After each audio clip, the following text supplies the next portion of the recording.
ಸಂತ ತುಕಾರಾಮರ ಕಥೆ. ಆಳಂದಿಯ ಹತ್ತಿರ ದೇಹು ಎಂಬ ಗ್ರಾಮವಿದೆ. ಅಲ್ಲಿ ತುಕಾರಾಮರೆಂಬ ದೊಡ್ಡ ಸಂತರು ಆಗಿ ಹೋದರು. ಇವರು ರಾಮದಾಸರ ಸಮಕಾಲೀನರು. ಅಂಬಳೆ ಎಂಬುದು ಅವರ ಮನೆತನದ ಹೆಸರು. ವ್ಯಾಪಾರವು ಈ ಮನೆತನದ ಮೂಲೋದ್ಯೋಗವು. ತುಕಾರಾಮರು ಪ್ರೌಢವಯಕ್ಕೆ ಬಂದ ಕೂಡಲೇ ನಡೆದು ಬಂದ ವಂಶೋದ್ಯೋಗವನ್ನು ಪ್ರಾರಂಭಿಸಿದರು. ಆದರೆ ವ್ಯವಹಾರದಲ್ಲಿ ಅಸತ್ಯ ಹಾಗೂ ಮೋಸಗಳನ್ನು ಉಪಯೋಗಿಸುತ್ತಿದ್ದಿಲ್ಲ. ತುಕಾರಾಮರಿಗೆ 2 ಹೆಂಡಂದಿಯರು ಇದ್ದರು. ಮನೆಯಲ್ಲಿ ವಿಪುಲ ಸಂಪತ್ತು ಇತ್ತು.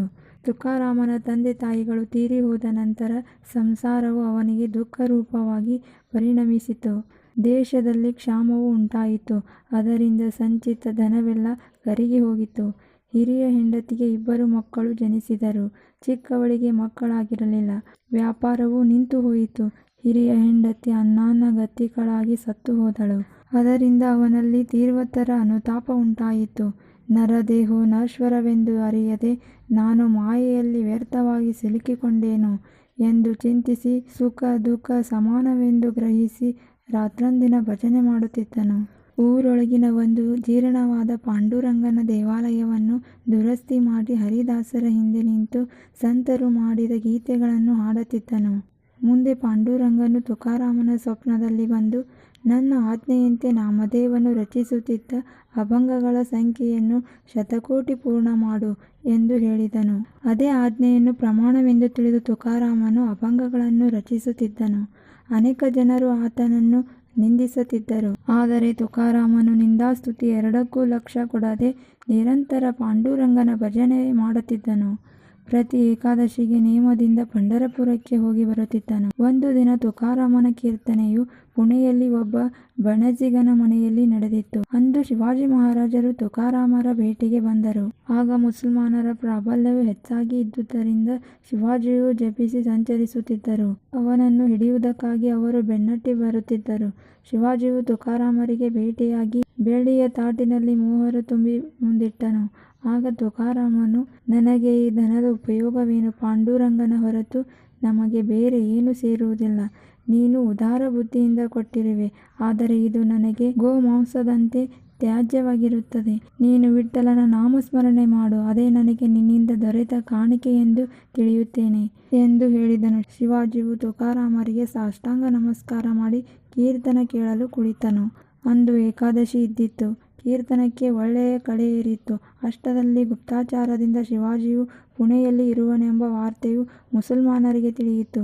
ಕೂಡಲೇ ಚಾಕಣದಿಂದ 2,000 ಸೈನಿಕರು ಬಂದು ಮುತ್ತಿಗೆ ಹಾಕಿದರು. ಈ ವಾರ್ತೆಯು ಕೀರ್ತನಕ್ಕೆ ಕುಳಿತಿರುವ ಕಿವಿಗೆ ತಾಕಿತು. ಶಿವಾಜಿಯ ಜೊತೆಗಿದ್ದ ಸರದಾರರು ಶಿವಾಜಿಯನ್ನು ಗುಪ್ತ ಸ್ಥಾನಕ್ಕೆ ಕರೆದೊಯ್ಯಬೇಕೆಂದು ವಿಚಾರ ನಡೆಸಿದರು. ತುಕಾರಾಮರು ಈ ಮಾತುಗಳನ್ನು ಕೇಳಿ ಯಾರೂ ಕೀರ್ತನೆ ಬಿಟ್ಟು ಏಳಬೇಡಿರಿ. ಕಾಯುವವನು ಕೊಲ್ಲುವವನು ರುಕ್ಮಿಣೀಪತಿಯೂ ಇರುವನು ಎಂದು ತುಕಾರಾಮರು ಹೇಳಿದರು. ಶಿವಾಜಿಯು ತುಕಾರಾಮನ ಮೇಲಿನ ಏಕನಿಷ್ಠೆಯಿಂದ ತನ್ನ ಪ್ರಾಣದ ಮೇಲೆ ಬಂದ ಸಂಕಟವನ್ನು ಲೆಕ್ಕಿಸದೆ ಪಾಂಡುರಂಗನ ಮೇಲೆ ಭಾರ ಹಾಕಿ ನಿಶ್ಚಿಂತೆಯಿಂದ ಕುಳಿತು ಬಿಟ್ಟನು. ಪಾಂಡುರಂಗನು ಶಿವಾಜಿ ರೂಪವನ್ನು ಧಾರಣ ಮಾಡಿದನು. ಪಟ್ಟಣದ ಸಮಕ್ಷಮದಲ್ಲಿ ಅವನು ಕೀರ್ತನದಿಂದ ಹೊರಬಿದ್ದನು. ಅವನ ಹಿಂದಿನಿಂದ ಸರ್ವ ಪಟ್ಟಣರು ಓಡುತ್ತಿದ್ದರು. ವಿಠೋಬನು ಅವರನ್ನು ದೂರ ಕಾಡಿಗೆ ಕರೆದೊಯ್ದು ಬಿಟ್ಟನು. ರಾತ್ರಿ ಸಮಯವಾದುದರಿಂದ ಅವರು ಅರಣ್ಯದಲ್ಲೇ ಕಲ್ಲು ಮುಳ್ಳು ತುಳಿಯುತ್ತಾ ಹಾಗೆಯೇ ಬೆನ್ನು ಹತ್ತಿದರು. ಮುಂದೆ ದೇವನು ಮಾಯೆಯಾದನು. ಸೈನಿಕರು ಮುಖಹೀನರಾಗಿ ಮುಂದೆ ಸಾಗಿ ತಮ್ಮ ಶಿಬಿರವನ್ನು ಸೇರಿದರು. ಕೀರ್ತನೆ ಶ್ರವಣಕ್ಕೆ ಕುಳಿತ ಯಾರಿಗೂ ಹೊರಗೆ ನಡೆದ ಸ್ಥಿತಿಯು ಸ್ವಲ್ಪವೂ ಗೊತ್ತಾಗಲಿಲ್ಲ. ಇವೆಲ್ಲ ಈಶ್ವರನ ಕೃಪೆಯೆಂದು ಎಲ್ಲರಿಗೂ ಆನಂದವಾಯಿತು. ಶಿವಾಜಿಗೆ ಪಂಢರೀನಾಥನು ತನ್ನ ರೂಪದಿಂದ ಬಂದು ಈ ಕುತ್ತಿನಿಂದ ನನಗೆ ಪಾರು ಮಾಡಿದನೆಂದು ಅವನಿಗೆ ನಿಶ್ಚಯವಾಯಿತು. ತುಕಾರಾಮನು ದ್ರವ್ಯವನ್ನು ಸ್ಪರ್ಶಿಸುವುದಿಲ್ಲವೆಂದು ಒಂದು ದಿನ ರಾಜನು 2 ಮಣ ಧಾನ್ಯವನ್ನು ಚೀಲದಲ್ಲಿ ತುಂಬಿ ಎತ್ತಿನ ಮೇಲೆ ಹೇರಿ ಕಳಿಸಿಕೊಟ್ಟನು. ಆದರೆ ತುಕಾರಾಮನು ಅದರಲ್ಲಿ 1 ದಿವಸದ ಮಟ್ಟಿಗೆ ಸಾಕಾಗುವಷ್ಟು ಇಟ್ಟುಕೊಂಡು ಉಳಿದ ಧಾನ್ಯವನ್ನು ಹಂಚಿಬಿಟ್ಟನು. ತುಕಾರಾಮನ ಕೀರ್ತನವಿದ್ದ ದಿನ ಜನರು ಅಸಂಖ್ಯರಾಗಿ ಶ್ರವಣಕ್ಕೆ ಬಂದು ಕೂಡುತ್ತಿದ್ದರು. ಒಬ್ಬ ಕಂಚುಗಾರನು ಕೀರ್ತನೆಗೆ ತಪ್ಪದೆ ಬರುತ್ತಿದ್ದನು. ಒಂದು ದಿನ ಅವನ ಮಗನು ಬಹಳ ಅಂತ್ಯಾವಸ್ಥೆ ಸ್ಥಿತಿಯಲ್ಲಿದ್ದನು. ಆಗ ಅವನ ಹೆಂಡತಿಯು ಅವನಿಗೆ ಕೀರ್ತನೆ ಕೇಳಲು ಹೋಗಬಾರದೆಂದು ಹೇಳಿದಳು.